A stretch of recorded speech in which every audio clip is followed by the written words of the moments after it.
Sí, está. Hola, hola amigos y amigas, bienvenidos a un programa más del podcast del Café Filosófico. Hoy nos acompañan Alicia Carriel, bienvenida Ali. Hola, y Meli. Juan Carlos Bustamante, bienvenido Gato, le decimos Gato de cariño. Hoy día chicos tenemos un interesante tema. Súper. El trabajo, esclavitud o realización. ¿Qué piensan? Bueno, eso en el contexto en el que estamos viviendo, yo creo que es súper importante empezar a hacer los análisis desde qué sectores se puede empezar a buscar esos indicadores. Por ejemplo, conversábamos hace poquito lo del trabajo infantil, ¿no? Los trabajos agrícolas, ¿verdad? También hace poco un programa súper interesante de Indecencia compartían una investigación acerca de Furukawa, una plantación donde se sometía brutalmente a jornadas extenuantes de trabajo a mujeres, a adolescentes y a personas de avanzada edad sin derecho a descanso, sin paga, incluso sin paga. Claro, interesante, ¿no? Ya lo vamos a abordar más adelante. Bueno, hola, ¿qué tal? Un saludo enorme a toda esta gente que nos está siguiendo en nuestras diferentes plataformas, en nuestros diferentes espacios, en nuestras diferentes trincheras. Queremos que nos acompañen a hacer este como intento de reflexión en este tema muy controversial: el trabajo, esclavitud o autorrealización. Entonces vamos a hacer como una especie de acercamiento a la etimología de esta definición, y vamos como un poco a analizar desde el aporte que hace Engels justamente en materia del trabajo como, digamos, como elemento que le permitió desarrollarse no solamente al hombre, sino también a la sociedad, a la humanidad, digámoslo así. Entonces, Producción, por favor, me ayude con el texto. Producción. También aprovechando este momento, los invitamos por favor al Café Filosófico los días sábados a las 6 de la tarde. Todos los sábados están cordialmente invitados, la entrada es libre. Si pueden, traigan alguito para compartir, porque aquí siempre hay cafecito. Delicioso café. Gracias. Pero traigan quesito, pancito, galletitas, lo que ustedes deseen para compartir aquí una tarde y noche de filosofar entre amigos con un cafecito. ¿Qué más puedes de buena plática. Y también pueden traer un amigo, un camarada, sí, vengan. compañero, un colega. Bueno, me olvidaba. Quiero iniciar octubre. Octubre es un mes de conmemoración. En octubre, digamos, se conmemora la revolución bolchevique de 1917. Ajá. Se conmemora, por ejemplo, el Día Nacional de la Mujer Indígena, en honor a Dolores Cacuango. Es decir, octubre es el mes de las reivindicaciones sociales y populares, no solamente en Ecuador, sino en el mundo entero. Eso. Bueno, entonces ahora sí, el trabajo. Vamos a analizar. Entonces, por ejemplo, etimológicamente, ¿no? Desde el castellano, trabajo viene del latín trepaleare, que es una expresión popular. No sé si se exprese bien, es una expresión popular que hace referencia justamente a la acción de torturar con un tripalium. ¿Qué es un tripalium? Son 3 palos allí cruzados, y justamente se utilizaba para poder torturar. Pero claro, en el inglés, por ejemplo, work viene de were, ¿no es cierto? Que no sé también si está bien pronunciado, huerca, que hace referencia a un esfuerzo físico. Pero en el italiano también, por ejemplo, encontramos que lavoro viene del término lavoro mismo, que significa cansancio. ¿Sí ven? Cansancio. Entonces aquí podemos ver que va a depender mucho también de la cuestión cultural, la cuestión geográfica, la cuestión de la lengua. Pero entonces entremos como a analizar qué es que nos plantea Engels, qué nos plantea Marx, justamente porque vamos a analizar hoy este texto que es el papel del trabajo en la transformación del mono en hombre, que a propósito es un tema, un título muy controversial del texto. Pero entonces vamos como a adentrar en estas concepciones del trabajo de acuerdo a lo que nos plantean estos autores, ¿no? Entonces dice Engels que el trabajo es la fuente de toda riqueza, afirma todos los especialistas, y justamente lo que hace Engels es como reafirmar, es decir, bueno, sí, él está de acuerdo, efectivamente, ¿no? Que el trabajo es la fuente de toda riqueza, pero no es solo eso, es muchísimo más que eso. Entonces él diría que es la condición básica y fundamental de toda la vida humana. ¿Sí ven? Es decir, que aquí él ya está, en esta pequeña introducción, en este párrafo, él ya nos está, valga la redundancia, introduciendo que efectivamente el trabajo ha desempeñado un rol fundamental en el desarrollo del ser humano y de la sociedad, de forma que el trabajo ha creado al mismo hombre, al mismo humano, digámoslo así. Entonces él, bueno, va como haciendo una explicación de por qué justamente la premisa de que el trabajo ha creado al propio hombre. ¿Qué significa eso? Entonces, por ejemplo, él empieza a analizar y dice, bueno, a ver, analizamos la mano. Analicemos, por ejemplo, la función de la mano. ¿Para qué sirven? Bueno, para trepar. Estamos hablando de una época remota, estamos hablando de un hombre primitivo, ¿no es cierto?, que efectivamente empezó a utilizar sus manos para poder darle funciones que los otros animales no podían cumplir. O que no cumplían, por ejemplo, trepar, qué sé yo, agarrar. Entonces, esta funcionalidad permitió que su pulgar oponible entonces se desarrollase y adquiera esta característica que tiene, ¿no? Que es para poder coger, para poder agarrar, para poder coger, claro, justamente. Incluso la pinza entre los 2 dedos. Claro, o sea, el pulgar, claro. Y esto también marcó como, digamos, una cualidad así importantísima, porque entonces la funcionalidad que empezó a darle este hombre primitivo a las manos ya no fueron las mismas que empezó a tener los pies, es decir, ya hubo una marcada distinción. Claro. Entonces, Es importante esto porque, por ejemplo, en la medida que este hombre primitivo empleaba sus manos, utilizaba sus manos, le daba funcionalidad, entonces también influyó en su postura. Claro, en la estructura. Porque necesitaba estar agarrando y ya no precisaba utilizar las manos para poder movilizarse, para poder caminar. En 4 patas, claro. Entonces justamente fue eso lo que fue empujándole a este hombre primitivo a que utilizara únicamente sus 2 patas para caminar y las manos para ejercer otro tipo de funciones, digámoslo así, ¿no? Mira, ¿no? Claro. Pero además, dale. O sea, acá lo ve Engels como una cuestión, el trabajo como una actividad humana necesaria para el desarrollo, ¿no? Para suplir sus necesidades. No como leíste al principio, que era más como un esfuerzo, como algo que pesa. Incluso la concepción religiosa también, ¿no? Pone al trabajo como un castigo, porque cuando Dios expulsó del paraíso pues Adán y Eva, les dijo, ahora se van a ganar el pan con el sudor de su frente. O sea, igual, eso de ahí significaba trabajo, trabajo duro, como lo primero que leíste, ¿no? Pero acá Engels tiene otra mirada del trabajo. Claro, él lo analiza justamente desde un punto de vista científico, ¿no?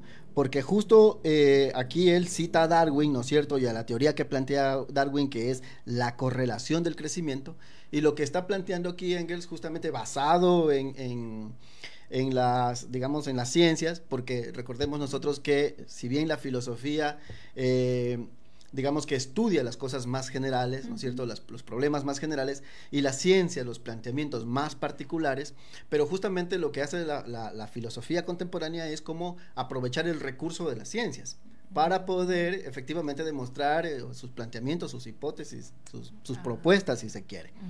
Entonces, por eso Engels empieza como analizando cómo, por ejemplo, la mano, que es un órgano, que no solamente es un órgano del cuerpo, sino que es un órgano que se desarrolló con el cuerpo, se desarrolló con la funcionalidad. Ya está como una herramienta. Un instrumento. Como un instrumento, justamente. Pero es un producto de esta actividad que tú decías que es el trabajo, ¿no?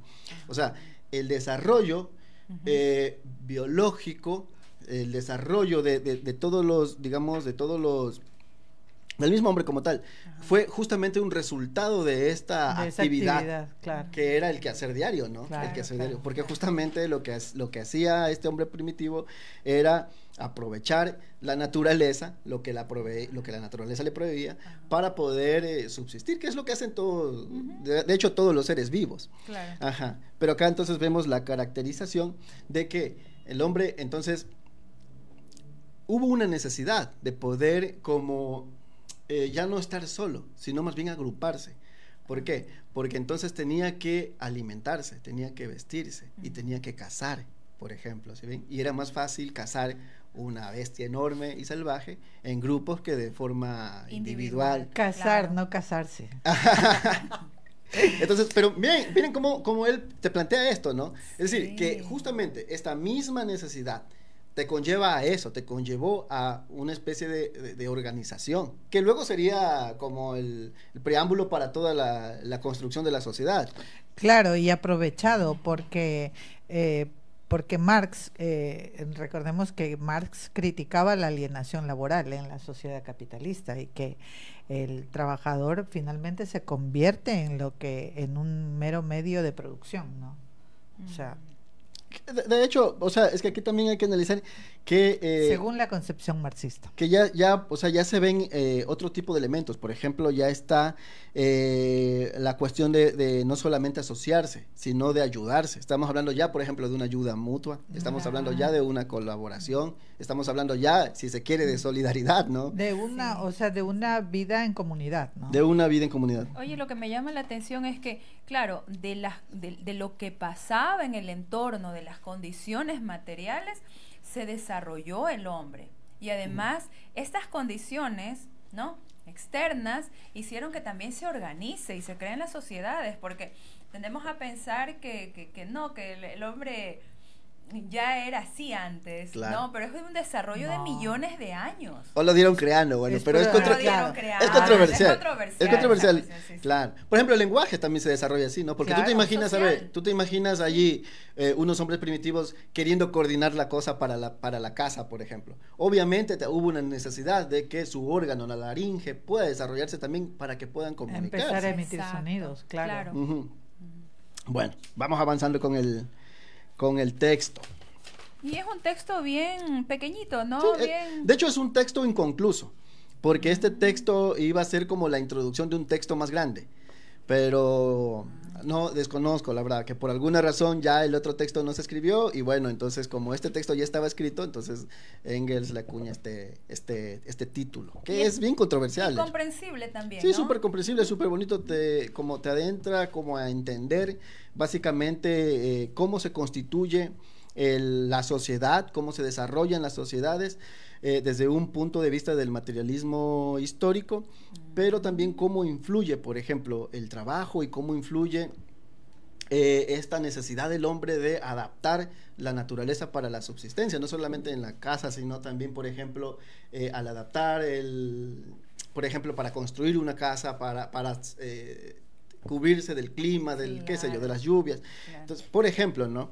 La necesidad, por ejemplo, de que los hombres puedan comunicarse, puedan intercambiar ideas, si se quiere. Claro. Es decir, es todo un proceso, pero que va a tomar miles de millones de años hasta que conozcamos el hombre que conocemos hoy en día, que es el Homo sapiens, pero que hubo un proceso de cambio, ¿no? Desde el Homo habilis, creo que se llama, hasta el Homo que conocemos actualmente. El hombre que conocemos actualmente es el resultado de un proceso histórico. Claro, claro. Vamos, continuemos un poco con... Interesante, ¿no? Interesante. También, perdón, pero ahí también hay en la línea de tiempo acerca de las aportaciones al respecto de cómo se estudia o se desarrolla el trabajo en las sociedades. Ahí también está Jean-Paul Sartre, que consideraba el trabajo como una forma de ser en el mundo, ¿no? Es decir, que era una manera de existir del hombre y dar sentido a su propia vida. O sea, sabemos que es un existencialista y él hacía ese análisis, esa aportación. Luego Heidegger analizó el trabajo en relación con la cotidianidad y la inautenticidad. Mira, inautenticidad. Él argumentaba que el trabajo puede ser una forma de olvidar la propia existencia y la autenticidad. Algo parecido a lo que decía Marx, ¿no? De que el trabajo en este sistema capitalista te aliena. Te aliena. ¿No? Te aliena. Muy bien. Saca Seguimos de ti con lo mismo. del gato para después seguir con los demás, ¿no? Okay. Claro, capaz, o sea, en esta parte un poco ir concluyendo porque hay que ir como resolviendo esta interrogante. Ajá. El trabajo hoy visto como una esclavitud o como una autorrealización. Entonces, de acuerdo a este acercamiento que nos hace Engels, nosotros concebimos, ¿no es cierto?, el trabajo justamente como un proceso que ha creado el propio hombre y que lo motiva a seguir desarrollándose. ¿Por qué? Porque entonces el hecho de que este hombre primitivo quiera alimentarse, quiera vestirse, utilice sus manos, comienza a crear cosas, comienza a construir cosas, es decir, comienza a producir, ¿no es cierto?, lo que hoy conocemos como bienes materiales. Claro. De hecho, si no hubiese sido por esta actividad primitiva, porque el trabajo es una actividad primitiva, histórica, que nació casi con el hombre, entonces, sin este proceso, digamos, hoy las sociedades avanzadas no desarrollarían, ¿no es cierto?, o no se hubiesen desarrollado en materia de producción de bienes materiales. Entonces, me parece importante analizar este enfoque. ¿Por qué?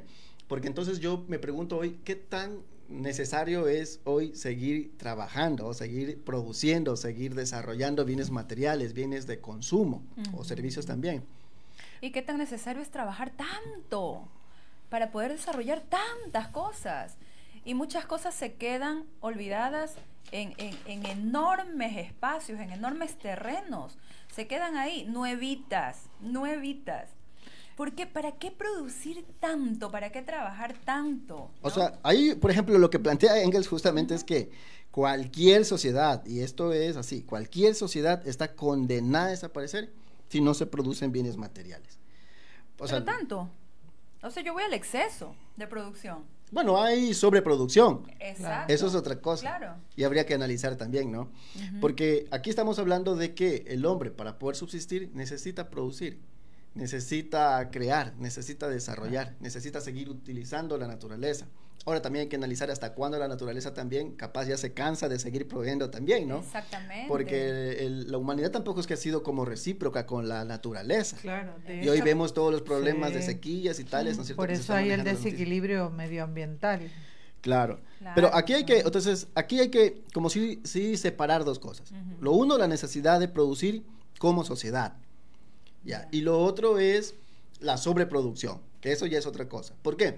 Porque, por ejemplo, a ver, nuestro país, ¿qué tanto produce? ¿Qué produce en materia por ejemplo, de industrialización? ¿Es un país industrializado? No. ¿Qué características tiene nuestro país? ¿Y por qué, por ejemplo, hoy hay muchos jóvenes que no están trabajando? Entonces, no produces como país, entonces obviamente tienes un montón de gente desempleada, ¿no? Claro. Por ejemplo. Ya, luego eso vamos a ir analizando poco a poco, pero ahora, o sea, es como, sí me gustaría como entender esto que tú estás planteando, ¿no? No sé si decirle necesidad, pero de trabajar tanto o someter, pues yo no lo veo, yo lo veo como más bien como un sometimiento, como algo esclavizante, que también tiende como, ya aquí no hablamos de autorrealización, aquí ya hablamos de que estoy forzado a hacer algo, a trabajar en algo que a veces ni siquiera me gusta. Claro, y eso va a desequilibrar también mi Claro, pero es que psique, yo ¿no? te hablo de una superproducción, o sea, una superproducción donde, oye, ya hay la tecnología necesaria como para que no tengamos que explotarnos, no tengamos que esforzarnos tanto para trabajar tantas horas. Imagínate lo que es 8 horas al día. La mayor parte del día pasas trabajando, la mayor parte del día. Y antes trabajabas más, ¿no? Antes trabajabas menos, menos porque había más días festivos. Trabajabas menos y vivíamos mejor. Ahora trabajamos más, hay más basura, hay mayor afectación en el ambiente y estamos más pobres. La clase trabajadora, ojo, porque la clase del 1% dice que tiene el mayor porcentaje de riqueza a nivel mundial. Concentra, ¿no? La mayor parte de riqueza. Entonces, la tecnología ha avanzado tanto que podemos prácticamente trabajar, decía Paula Fargue, un cubano médico, político, comunicador que era yerno de Marx, decía, basta con 3 horas al día como máximo que podemos trabajar y el resto del tiempo tenemos para disfrutar, para el ocio. O sea, por ejemplo, en la URSS pasaba más o menos así, ¿no? Por ejemplo, los obreros que trabajaban en la metalurgia, que es un trabajo así como muy, muy pesado, entonces ellos trabajaban media jornada, ¿no? Que son como 4 horas y luego tienes toda la tarde para poder ir al cine, para poder ir a recrearte con tu familia, para poder leer un buen libro. Porque también lo que pasaba en la URSS era que justamente había inversión social. ¿Se ven? Entonces las personas podrían desarrollarse también culturalmente. Eso, claro, en el ocio. Miren, en este sistema que estamos viviendo actualmente, ¿no? Se entiende el ocio como que es algo que tiene que ver con la pereza. Bueno, incluso Paula Fargue decía el derecho a la pereza. Él hablaba del derecho a la pereza. Pero mira, el ocio en la antigua Grecia era fundamental, porque obviamente que los que hacían filosofía en la antigua Grecia no trabajaban, pues los que trabajaban eran los empleados, los esclavos, perdón. Ellos trabajaban, no los filósofos, los que se dedicaban a filosofar. Los filósofos trabajaban la mente. Ellos hacían un ocio, ellos estaban en ocio, mira, y con el ocio había la búsqueda de la verdad, el arte, las ciencias, no con el trabajo, ¿ya? Mira, ocio surge de la palabra griega escola, que es la raíz de la palabra, es el origen de escuela. Escuela. Y que entonces, ¿qué nos dice esa idea? Que el ocio es un momento de enseñanza, de aprendizaje, de contemplación, de diversión y descanso, ¿no? Sí. En cambio, mira lo que es negocio, negar el ocio, o sea, negar todas esas actividades que en verdad realizan al hombre. La antítesis. Claro, y de hecho, los países del primer mundo, países desarrollados, aplican este tipo de estrategias en su población, ¿no? Para potenciar su aspecto productivo, ¿no? Hay, por ejemplo, en países del primer mundo como Alemania, Australia, Japón, ofrecen una amplia variedad de actividades recreativas y de entretenimiento a sus ciudadanos para el ocio. Imagínate que actividades de ocio, deportes, arte, cultura, visita a museos, viajes, o sea, hay una amplia oferta de actividades que pueden realizar, incluso pues las actividades al aire libre, ¿no? Tenemos una amiga que está viviendo en este momento en Rusia y dice que ella va a la calle en cualquier esquina y hay un evento público cultural de calidad. Hay cosas hermosas, en cambio aquí... Acá no, te vas y sales. Aquí hay violencia, ¿no? No sabes si sales a la Aquí calle hay y te sicariato. encuentras un sicariato. Como el de hoy, justamente, ¿no? Y una cabeza claro. que se cae del puente. Claro. Exactamente, una cabeza que botaron ahí en la calle. Imagínate, entonces, todo eso son coadyuvantes al empobrecimiento, a la restricción de derechos realmente de la población, porque al estar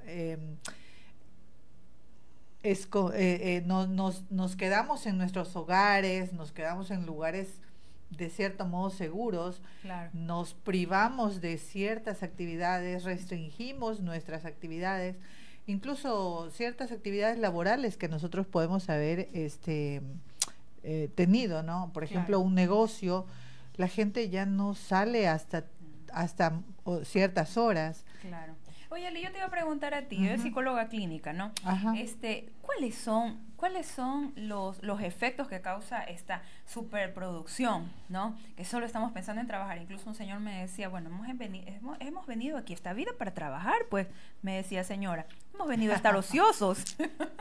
Así me decía. Pero él dice que trabaja de domingo a domingo, desde las 6 de la tarde hasta las 7 de la noche. Y mira que no necesita tanto, ¿ah? Un señor que tiene sus comodidades, en comparación con otro amigo que tengo que recoge basura en la calle, que recicla. Él trabaja de 6 de la mañana a 7 de la noche y se gana $5 al día. Él le toca $3, $5 a veces cuando está bueno. Él le toca sobreexplotarse porque si no, no come. Claro, para tener un ingreso que le permita comprar los alimentos para su familia. Exacto. Donde ni siquiera alcanzan a tener todos los elementos básicos para una buena alimentación. Y una persona, un chico mal alimentado, una persona menos pobremente alimentada, oye, te va a tener un estado de ánimo bajo, no te va a tener buena memoria ni capacidad para receptar ciertas cosas. Y todo esto surge del tema que estamos hablando, del trabajo, ¿no? Exacto, y de una economía precarizada finalmente, ¿no? Entonces, por ejemplo, lo que ustedes mencionaban antes, que al respecto de las condiciones laborales, ¿no? Mira, últimamente, en los últimos años, la última década, en Latinoamérica ha habido un repunte, un aumento creciente de lo que es el burnout, lo que es el estrés laboral. Entonces, el quemado. El síndrome del quemado. Entonces, eso es uno de los indicadores de cuáles son las condiciones laborales que está atravesando nuestra sociedad, nuestra población. Y bueno, y otros indicadores a nivel nacional también, ¿no? Las tasas de suicidios en los últimos años se han disparado muchísimo y eso tiene que ver directamente con cómo maneja la economía esa persona que se suicida, en qué condiciones económicas, laborales está esa persona. Pero también muchos se suicidan porque no hay empleo o porque tienen muchas deudas. El sistema mismo hace que se sobreendeude la persona, ¿no? Y mira que los gobiernos, los gobiernos son los que hacen que esta situación se dé, que la situación económica se precarice, que no exista trabajo, qué sé yo, o sea, es una situación que viene de arriba para abajo, no es que la persona lo provoca. Pero entonces ahí vale aclarar algo. Sería Claro. bueno que se Claro, aclare esta claro. parte, porque A ahí me ver. quedó. Entonces, o sea, ¿es el trabajo el que enferma o son las condiciones que te imponen lo que No, te conllevan a? no. A ver, Porque yo, solo porque planteo esto, porque entonces hay sí. mucha gente que efectivamente no está trabajando, ¿no? Y esta gente diría, bueno, pero si te está enfermando, dame chance a mí, No. por A ejemplo. ver, Ajá, sí, a ajá. ver. Hay un estudio que se hizo en el año 1970 de un sociólogo, Brenner. Él estudió a un grupo social en 150 años. Ujú. Entonces, ahí se determinaron que por ejemplo, que en las épocas de recesión era donde más personas con enfermedades mentales acudían a los hospitales. En ese estudio se dio cuenta de cómo las condiciones laborales, las condiciones económicas determinaban la calidad de vida de esas personas, de esa población.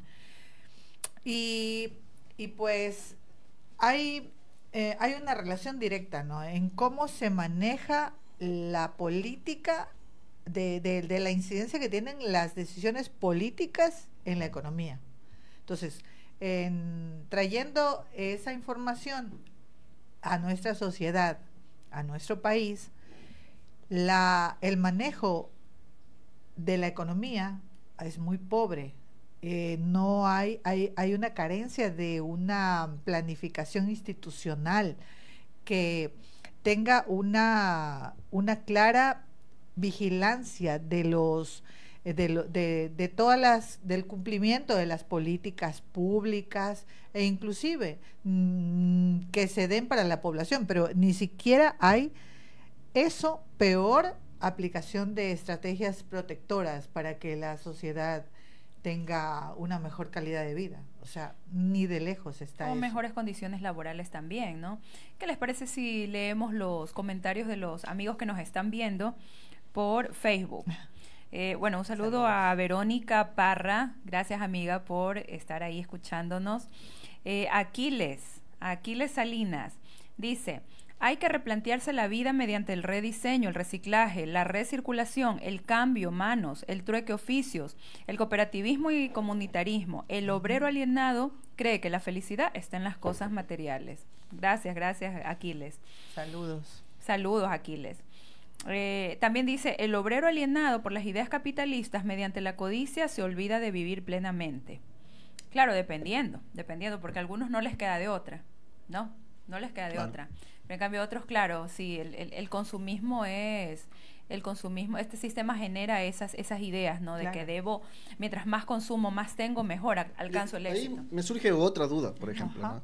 Y entonces este bienestar, la calidad de vida, la calidad humana, entonces, ¿cómo se mide?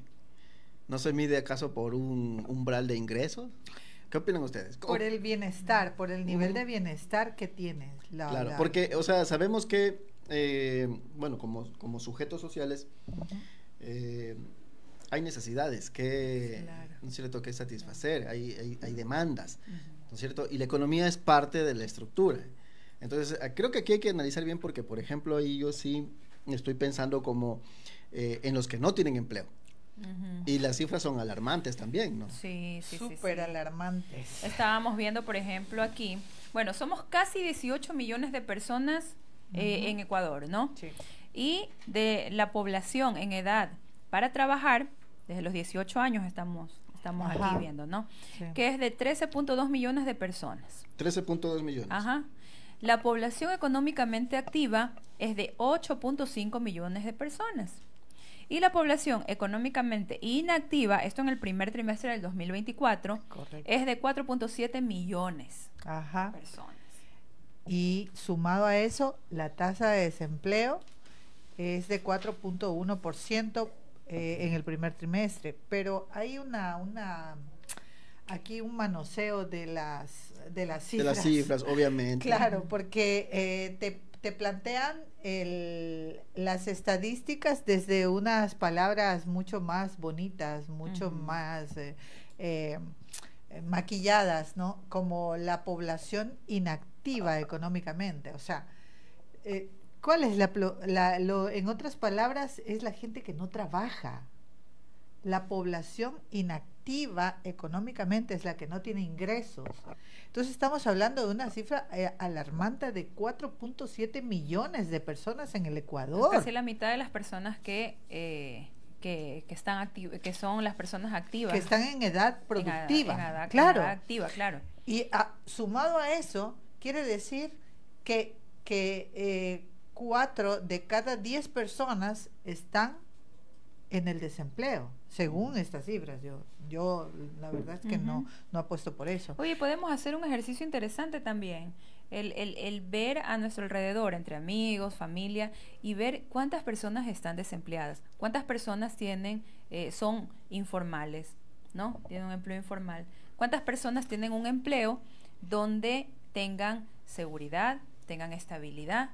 ¿Cuántas personas? Pero además que ahora se habla de otras categorías, ¿no? Es decir, hubo un momento en que, por ejemplo, también, y es con el afán de esconder justamente las cifras, porque ya no estamos hablando solamente de empleo, de desempleo. Entonces se cambia de manera así como una artimaña, yo digo, ¿por qué? Porque, por ejemplo, ya hay otras categorías como el empleo adecuado, el empleo inadecuado. Entonces, el empleo inadecuado sigue siendo desempleo. Claro. ¿Sí? Claro. Los informales, por ejemplo, mira, la tasa de personas en condición de empleo informal está en el 54.4%. O sea, ¿y qué comprende el hecho de que sea informal? Que, por ejemplo, no tenga seguro social, que no tenga beneficios de ley, no tiene beneficios que no se pueda de ley, jubilar. Claro. Y también a que esté sometido a una especie de esclavitud laboral, porque mientras menos trabaja la persona, mientras menos abierto tiene su negocio, mientras menos horas tiene ofreciendo sus productos, pues menos plata le ingresa. Claro. Entonces había el ejemplo que tú contabas, Meli, ¿no? Sí. Entonces de lo que las personas viven ahora actualmente en condiciones de esclavitud, ¿ya? Porque son las condiciones que tienen que enfrentar para lograr por lo menos un ingreso mínimo que le permita solventar los gastos mínimos de alimentación. Claro, porque trabajan la mayor parte del día, ¿no? O sea, se someten a estos trabajos, incluso, parece mentira, pero mientras más trabajamos, más pobres estamos. Así es. E inclusive mencionábamos el hecho de que el Estado o el gobierno no tiene políticas de protección a la población. Y contradictoriamente, una de las cosas que hace es el incremento de impuestos que vuelven más precaria la situación económica de las familias de nuestro país, ¿no? Es súper contradictorio porque, por ejemplo, ahora para medir la pobreza se emplean como otros indicadores porque tienen que ver con el gasto público, son indicadores en la salud, en la educación, en el trabajo. Claro, efectivamente. Que se han reducido. Claro, efectivamente. Entonces, estos indicadores, digamos, te permiten como medir la pobreza. Entonces, en la medida, por ejemplo, que el Estado o que, por ejemplo, no hablemos de esto, hablemos de nosotros. Nosotros como personas, por ejemplo, tengamos insatisfechas estos indicadores, ¿no es cierto? Entonces, en esa medida se va a ir midiendo nuestro índice de pobreza. Entonces, es contradictorio porque se supone que el Estado debería invertir socialmente, debería generar o desarrollar gasto público. ¿Por qué? Porque de esta manera se va a reducir realmente los índices de pobreza. No hay otra forma. Es decir, si no hay inversión social, no hay reducción de índices de pobreza. Entonces, por eso me parece que es súper contradictorio lo que estás planteando. No, y otra cosa, se supone que el gobierno es el representante del pueblo para que plantee soluciones, estrategias para los problemas de la gente, claro, de la gran mayoría. Los problemas de la gente y que solucione las crisis, no que las ahonde. A mí me parece clave también lo que dices, porque ¿qué gente? O sea, ¿qué pueblo? Porque tú antes hacías una referencia y decías, a ver, hay un 1% que tiene, que acumula, ¿no es cierto?, que concentra las grandes riquezas. Pero entonces, ¿de qué pueblo estamos hablando? Y ahí capaz un poco conversar acerca de una clasificación, ¿no es cierto?, que también que se mantiene una clasificación desde el punto de vista social y desde el punto de vista económico también, que es justamente, por ejemplo, los tipos de, digámosle pueblo, digámosle para fines de entendimiento, o proletarios pueblo, para fines de entendimiento, podemos ahí como plantearlos como sinónimos. Entonces nosotros tenemos como dos características o dos cualidades. Primero, clasificación, los proletarios o los trabajadores, digámosle trabajadores, los trabajadores activos y los trabajadores pasivos. Entonces, se entiende por trabajadores activos a todos los obreros, todos los trabajadores que cuentan con un trabajo formal. ¿Qué es un trabajo formal? Que cuenten con un seguro social, ¿no? Que tengan los beneficios de ley, bueno, todo lo demás. Luego tenemos los obreros o los trabajadores pasivos que se clasifican en tres, ¿no? Que son los latentes, los intermitentes y los flotantes. ¿Cuáles son los latentes? Los latentes son, por ejemplo, cuando nos enseñaban en la escuela, en el colegio, que los campesinos, por ejemplo, ¿no es cierto?, la gente que vive en la zona rural, que al ya no contar con recursos para poder producir su tierrita, porque a veces son campesinos que sí, que efectivamente tienen una parcela, tienen tierra, pero no tienen para poder trabajar la tierra. Claro. Entonces se ven obligados a abandonar, a desplazarse, abandonan sus tierras para ir a trabajar a la ciudad, a la gran ciudad, ¿no es cierto? Y esto lo que genera es como crea lazos de miseria en el campo y también en la ciudad, porque llegan a la ciudad y como la ciudad ya está toda ocupada, el casco urbano, entonces se van a las periferias. Y nosotros sabemos que en todas las ciudades, la zona periférica son las más complejas, las más difíciles, las más peligrosas. Son los cinturones de pobreza. Justamente. Luego están los intermitentes, que son como los trabajadores que tienen trabajos eventuales. Entonces, por ejemplo, a ver, un albañil que dice, tengo que fundir una losa y me voy a demorar 1 o 2 meses fundiendo esa losa. Pero se acaba el trabajito, terminé la losa y ya no hay presupuesto para seguir, para seguir trabajando la obra. Y ya se acabó el trabajo para el albañil. Entonces son los trabajos intermitentes. Y esos hay un montón, ¿no? Nosotros, por ejemplo, si vas aquí a la calle, que creo que es Rocafuerte y 23 de abril, por ahí. Ah, donde pasan los trabajadores de Radio Fiesta. Entonces justamente pasan ahí esperando que llegue el camión para que se los lleve, ¿no es cierto?, a las haciendas. Y luego tenemos finalmente los flotantes, ¿no? ¿Quiénes son los flotantes? Son, es decir, toda la gente que no está trabajando. Es una gran masa de obreros, de trabajadores que están desempleados, por ejemplo. Pero no, yo insisto que aquí estamos hablando de que hay una artimaña y todo un contubernio estatal, si se quiere, para camuflar las cifras, porque por ejemplo ahora te hablan de otros tipos de indicadores, que es la participación global o la participación bruta. ¿Y qué es esto? No es nada más y nada menos que, por ejemplo, es decir, no estás desempleado, o sea, en la práctica estás desempleado, pero estás muy activo buscando empleo. Y como estás muy activo buscando empleo, entonces no cuentas en las cifras de desempleados, porque estás buscando empleo. No sé si me explico. Pero qué tontería, oye, es un maquillaje, lo mismo acá. Empleo no remunerado, son los voluntariados, los que hacen... Claro. Imagínate. Y hemos normalizado, ¿no? Porque dice, a ver, no vas a ganar, pero mira, te vas a hacer conocer. Por ejemplo, los trabajadores de las plataformas digitales. O los artistas. Claro. Mira, no vas a ganar, pero vas a ganar reconocimiento, te vas a hacer conocer. Y mentira. O sea, en otras palabras, muchas gracias, tome asiento. Y es una forma de explotación, ¿no? Es una forma, y yo quiero decir, por ejemplo, yo lo veo como una especie de metáfora. Esto que planteaba antes de que en castellano el trabajo viene de tripalium, ¿no? Que es y finalmente porque estamos sometiendo sumisión. Es que estamos estamos sometiendo al pueblo trabajador, a los jóvenes, los estamos sometiendo al tripalium. Claro. Porque, o sea, es decir, imagínate tener que trabajar y no pagarte, por ejemplo, ¿sabes? Claro. Eso es como cortarle la cabeza a la juventud. Y luego le estamos criticando y le estamos diciendo, no, pero es que la delincuencia y que malcriados y que es culpa de la familia. Y el pobre es pobre porque quiere. El pobre es pobre porque quiere, que depende de ellos. Y el Estado, cada vez que la gente, ¿no es cierto?, habla de eso, entonces el Estado se lava las manos porque dice, bueno, entonces no es mi responsabilidad. Han sido ellos los que han querido. Claro. ¿No? Porque la gente plantea esto en las redes sociales. La gente legitima esa idea, ¿no? Claro, efectivamente. Entonces la gente, por ejemplo, no ve en el Estado como una culpabilidad. Entonces la gente solo dice, no, es porque ellos quieren. Pero ellos quisieron, ellos se dañaron. Como una cuestión muy individual, ¿no? Entonces... Claro, entonces en ese sentido el Estado dice, bueno, ya, si ellos si es culpa de ellos, si no es culpa mía, entonces yo me lavo la mano. Claro, y todo lo demás. Oye, interesante, ¿no? Oigan, chicos, ya todo esto, ¿de qué les gustaría trabajar a ustedes? O si están trabajando, ese trabajo del que están realizando, ¿a ustedes los llena? ¿Les aporta? A ver, yo creo que yo me sintiera autorrealizado como siendo educador popular, porque creo que a mí es un trabajo que me llena. Sí, Me llena bastante porque, no sé, creo que nací por eso. definitivamente. Wally. Bueno, a ver, a mí me gusta hacer lo que hago. A mí me gusta acompañar a las personas. Bueno, desde el espacio de la psicología clínica, me gusta acompañar a las personas en un proceso de sanación, de ese acompañamiento para su proceso, ¿no?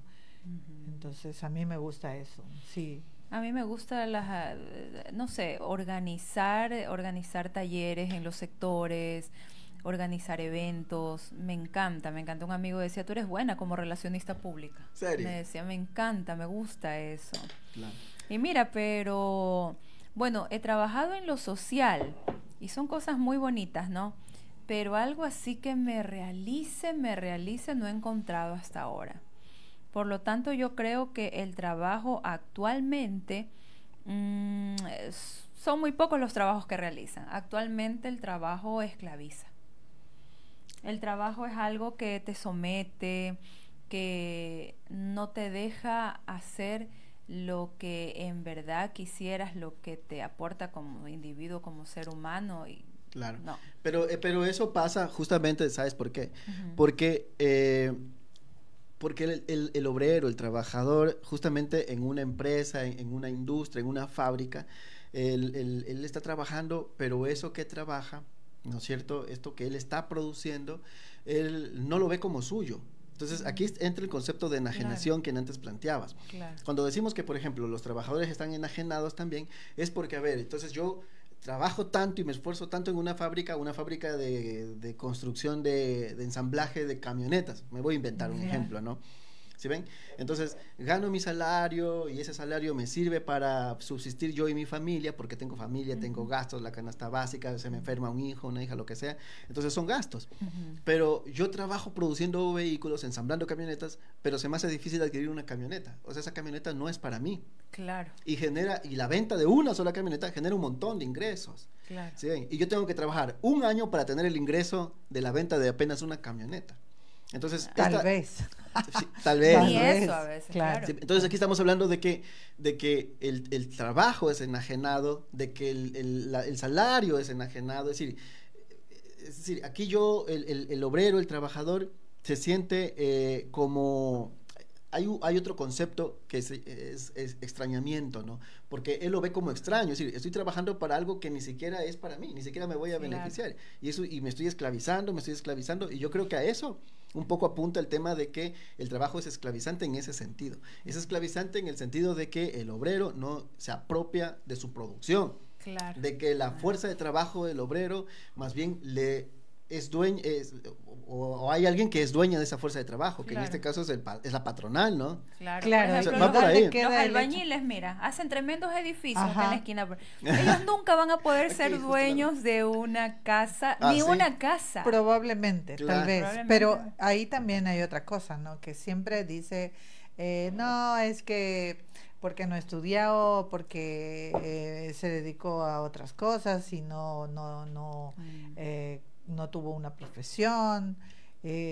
Yo creo que a veces ese tipo de interpretaciones son muy, muy vacías, ¿no? Porque realmente si hablamos de la generación, de la aplicación de políticas desde el Estado, protectoras, como las políticas de generación de oportunidades para la población.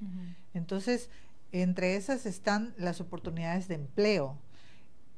Y paradójicamente, ahora, como está nuestra sociedad con una destrucción de un tejido social de manera brutal, todas esas pocas posibilidades de desarrollo, de alcanzar un mejor nivel de vida de las personas, está reducido casi a cero.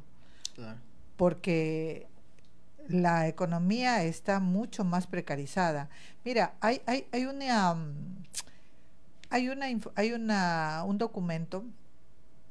documento donde se analiza la situación de los adolescentes, la vulnerabilidad de los adolescentes y las familias, ¿no? Con una relación con el crimen organizado, ¿ya?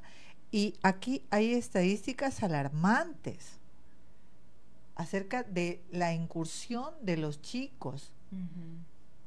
¿Qué va a pasar con esos chicos? Van a pasar en algún momento a engrosar parte de las estadísticas de buenas para avance de nuestra sociedad, o van a ser un problema social. ¿Por qué el Estado no está cumpliendo su rol? ¿Por qué hay una desprotección en ese sentido para prever este tipo de situaciones, para proteger a las familias? Hay una descomposición tan grave al nivel social que hay una debilidad en las familias. Casa adentro, las madres, las familias están sumamente débiles emocionalmente como para afrontar situaciones más graves, como por la de estudiar, si ni siquiera pueden solventar las necesidades de alimentación. Claro, o tiene que estudiar el chico, o tiene que comer. Claro. O tiene que vestirse, o tiene que pagar el arriendo.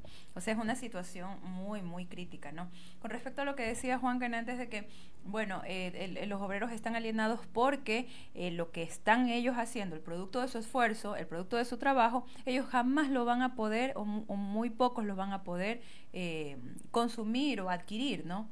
Pero en la cuestión, por ejemplo, de docencia, en la cuestión de psicología, los que trabajamos en docencia, atendiendo a personas, ayudándoles en la cuestión psicológica, pues manifiestan los compañeros que les encanta, les gusta, muchos les gusta la docencia.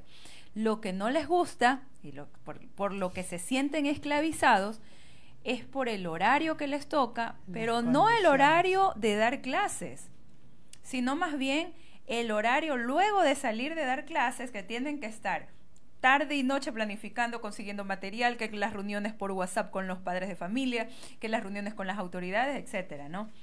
Entonces, claro, a ellos les realiza ser docentes, a muchos de ellos, claro, pero son esas condiciones que hay, ¿no? Aparte, que son impuestas también por este Estado, que chuzo, ¿no? Claro. No generan realización, no generan más bien esclavitud. Entorpecen en muchos casos, entorpecen la labor de los docentes, porque está bien que debe haber una organización, una planificación de sus actividades, un seguimiento. Pero es demasiada burocracia. Pero hay una carga excesiva de trabajo, ¿no? De llenado de formas y de este tipo de cosas. Es más, por ejemplo, hubo un trabajo que se hizo en la Universidad Técnica de Machala hace unos 10 años, en el que tuve ahí una pequeña participación, una parte mirando ese trabajo. Se abordaba el estrés laboral, exactamente, porque en aquella época, en aquel momento, se implementaban ciertas condiciones, se sumaban una serie de exigencias a nivel laboral y de horarios y de formas para que los docentes cumplan su rol. Y era tal la carga laboral que había docentes con índices de burnout.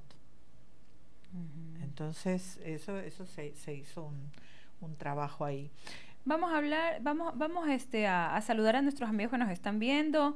Alejandra Sánchez desde México nos está viendo. Alejandra, un fuerte abrazo para ti. ¿Sí la conocieron, Alejandra, cuando estuvo aquí en Ecuador? Sí, por supuesto. ¿Sí la conocieron? Una chica increíble. Saludos, Ale.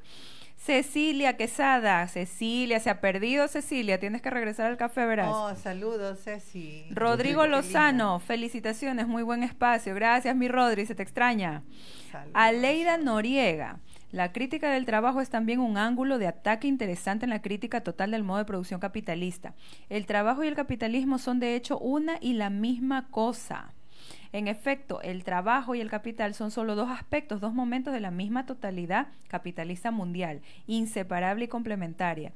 Uno genera al otro, que se alimenta de él como los vampiros de las nuevas distopías del espectáculo integrado. Esta parte que sí que me gusta mucho, ¿no? Mira, la crítica del trabajo se deriva de una práctica obrera recurrente, simplemente parando la producción y por tanto la explotación. Entonces, esta parte es súper interesante. La crítica del trabajo es, pues, un tema político actual, en una situación caracterizada por la ausencia de luchas autónomas de los trabajadores y la pérdida de memoria asociada a ella.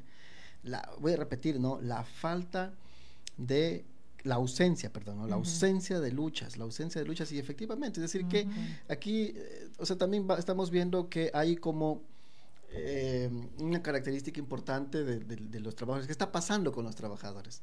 Está pasando porque hasta ahora hemos visto que sus reivindicaciones han sido solamente de tipo económicas, pero ¿y la lucha política qué? Es decir, es como que hace rato ya han abandonado, digamos, esta, no sé si decirlo necesidad, porque creo que es una necesidad de que los trabajadores también puedan hacerse con el poder, puedan llegar al poder y puedan plantear, digamos, sus propias reglas del juego, si se quiere. Claro. Porque ¿qué ha hecho el Estado? ¿Qué está haciendo el Estado? ¿Qué va a hacer el Estado para poder resolver toda esta problemática así que hemos analizado acá?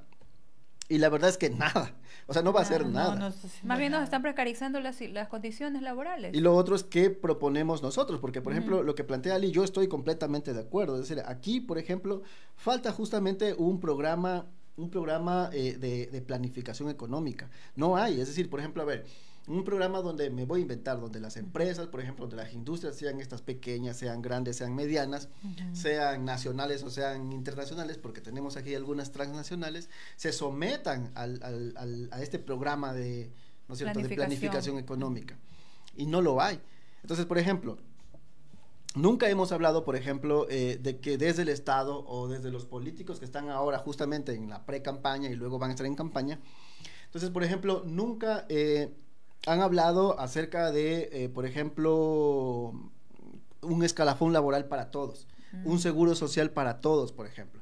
¿Qué pasa con las, no sé si entre comillas, ahora les llaman ejecutivas del hogar, que son las amas de casa, ¿no es cierto? Sí, sí. Entonces, ¿qué pasa? Por ejemplo, trabajan un trabajo esclavizante y no tienen un seguro social. ¿Qué pasa con los trabajadores autónomos? ¿Qué está pasando, por ejemplo, con los trabajadores de las plataformas digitales?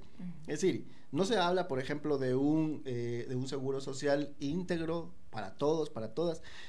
No hay un planteamiento, los políticos estos que entre comillas van a representarnos, poco o nada, claro, capaz nada, totalmente nada, habla acerca de qué necesidades tienen los trabajadores, no solamente en tema de trabajo, en tema de seguridad social, en tema de derechos, por ejemplo, ¿no es cierto? Entonces yo insisto que lo que hace el Estado, lo que están haciendo estas empresas es nuevamente, es decir, están como condenando a la población, condenando a los jóvenes justamente a la tortura, al tripalio. Así es.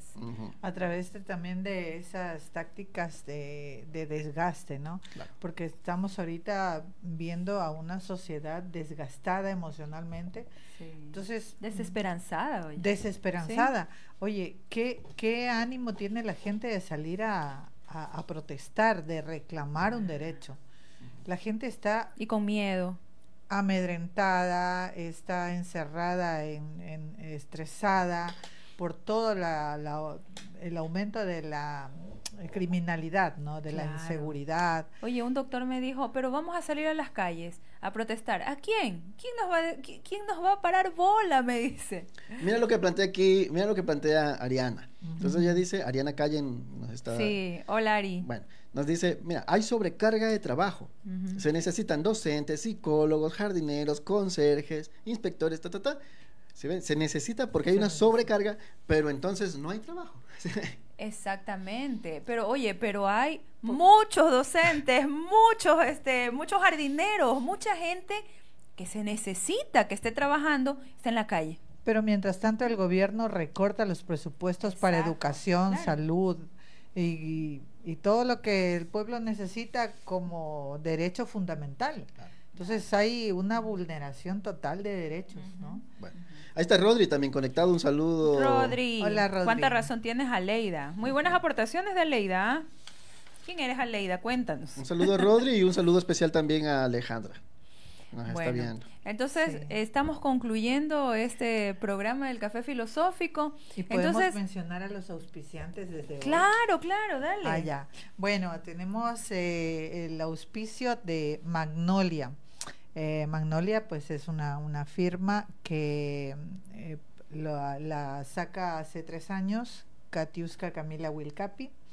Ella tiene pues toda una oferta de tarjetas, cajas, decoración Para fiestas. para Bueno. tortas, lo que se llama los tuppers. Muy bueno. Se acaba de comprar una máquina muy chévere, ¿no?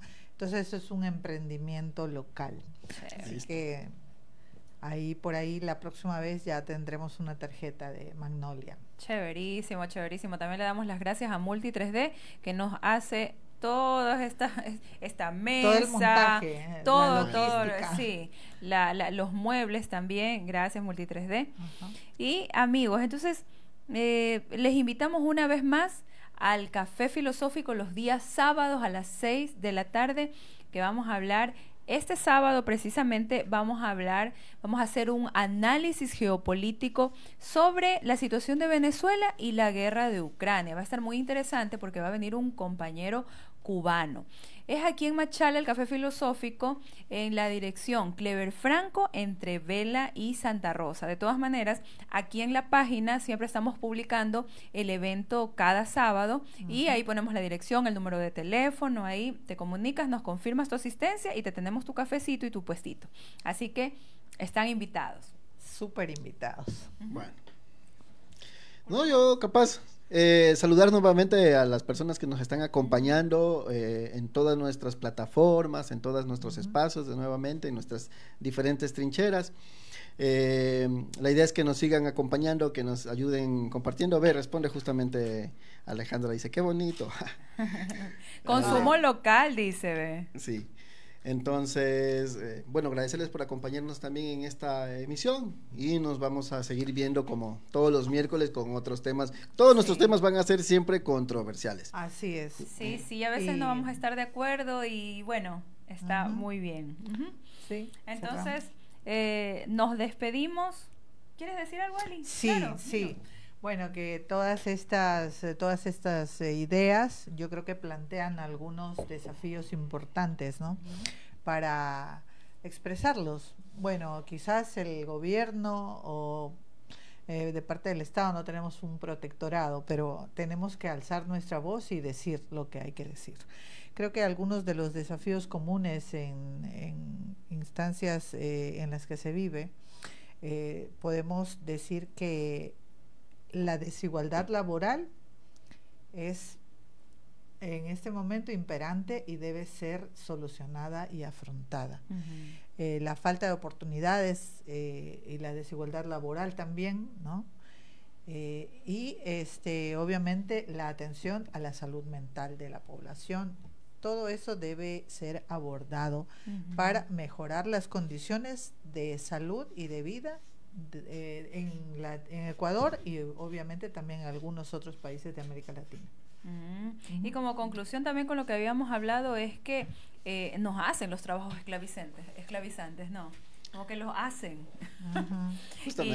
Y pues llamamos también a todos a una lucha política, ¿no? A veces activa. creemos que no podemos, y nos conformamos con la persona que viene de acá, ¿no? De otra clase social, una clase social que no entiende, no sabía ni cuánto costaba un litro de leche, ¿no? Claro. Una clase social que no entiende nuestras condiciones, nuestra desesperación, nuestra desesperanza. En mi barrio decimos, no han batido lodo. Ajá, no han batido lodo es, no conocen nuestra realidad, Nada, nuestras para necesidades. No, y lo más paradójico es que a veces los que batimos lodo no estamos conscientes de eso y elegimos a quien no deberíamos elegir.